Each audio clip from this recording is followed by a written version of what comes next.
You know, there was a time in the United States when we had well-regulated capitalism.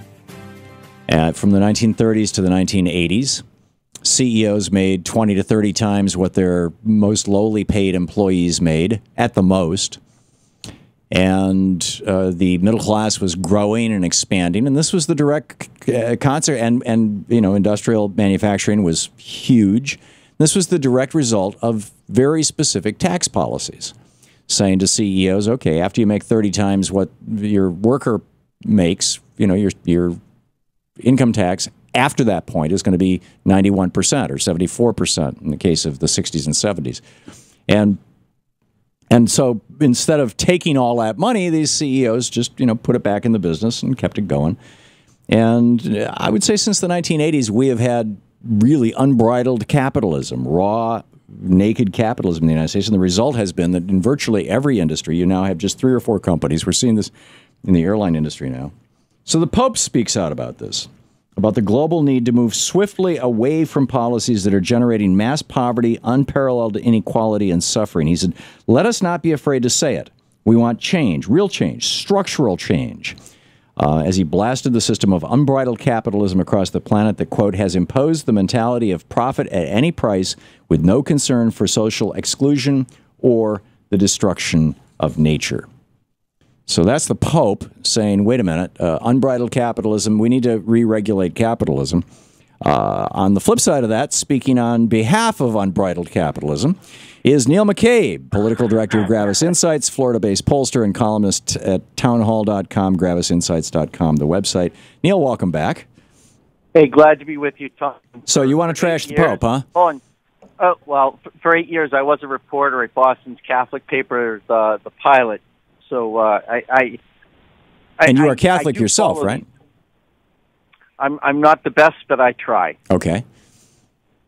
So, but I follow this closely, and it's very disturbing how the Holy Father has sort of played his cards. I really believe in my heart of hearts that there are, you know, some of these translations and some of these things are being tilted to make it seem like the Pope is saying more than he's saying. It's certainly the case with his remarks with gun manufacturers, and I did pretty deep research on what he actually said and what he meant. And I think that, you know, the unbridled capitalism, unless he actually said that in English, he said it's the dung of the devil. Right. I mean, that's pretty unambiguous. You know,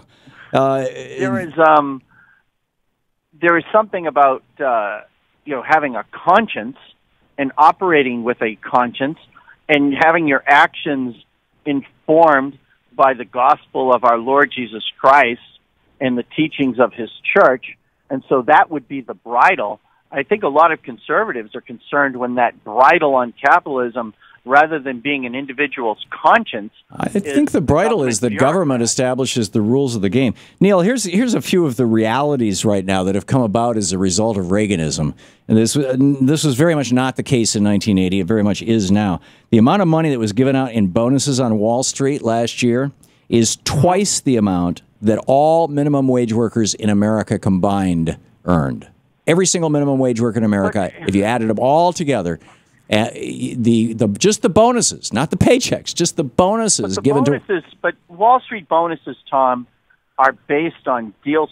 Basically, it's commission on deals consummated, and it's just figured out at the end of the year. It's a hustle. You know, it's just wrong. Moving money around should not be that profitable, Neil. We need to go back to boring banking. The wealthiest 85 people on the planet have more money than the poorest 3.5 billion people.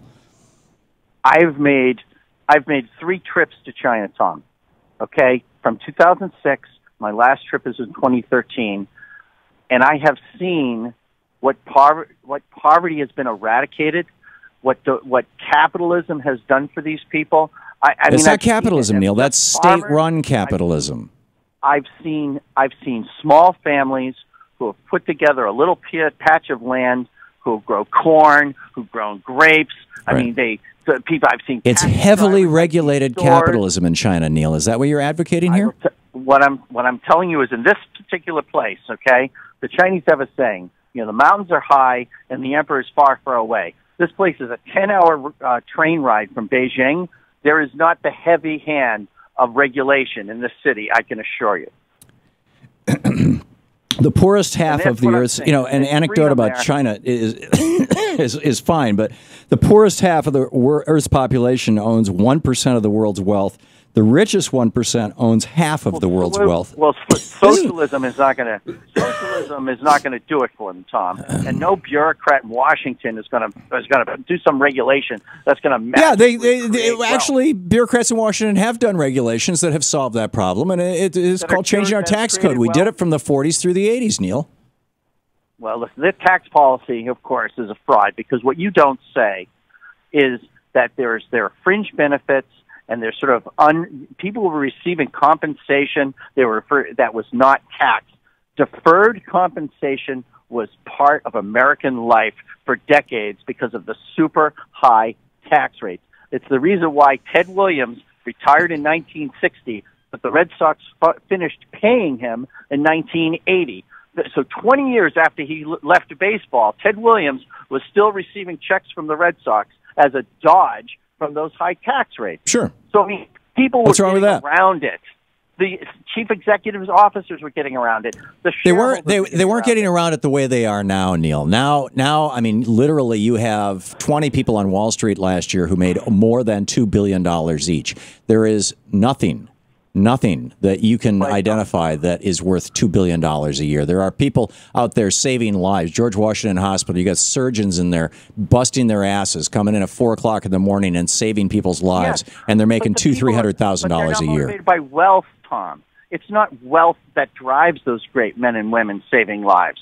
Okay? When I was in the Coast Guard, the guys jumping out of helicopters into those 20-foot seas to save a fisherman, guys I knew who were doing that all the time, they weren't doing it for the free dental. They were doing it because they loved their country and they wanted to help other humans. Right. So shouldn't we do something about the parasites who just want to suck billions? I mean, these 20 people sucking $40 billion off the top of our economy.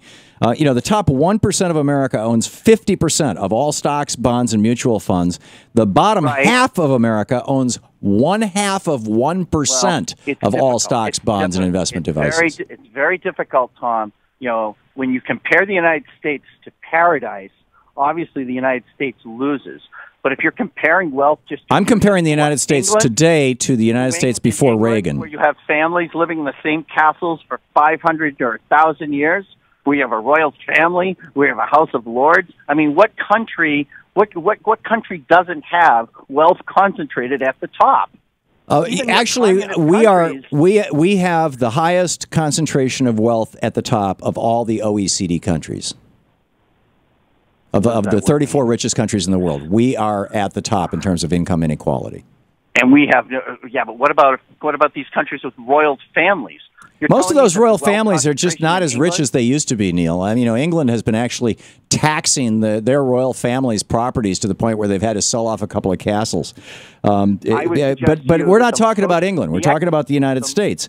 You know, tax rates for the middle class are pretty much the same as they were in 1960 right now. But tax rates for the highest income, social mobility available in this unbridled capitalism, right, is going to be better than the social mobility because of our social mobility in the United States, Neil, is lower than it has been since 1929.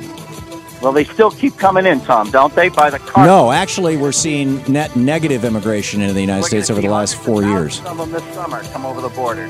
Yeah, right. Those were children fleeing murder, you know. But Neil McCabe, GravisInsights.com. Thanks, Neil, for dropping by. All right, be good, Tom. Bye-bye. Yeah, you too.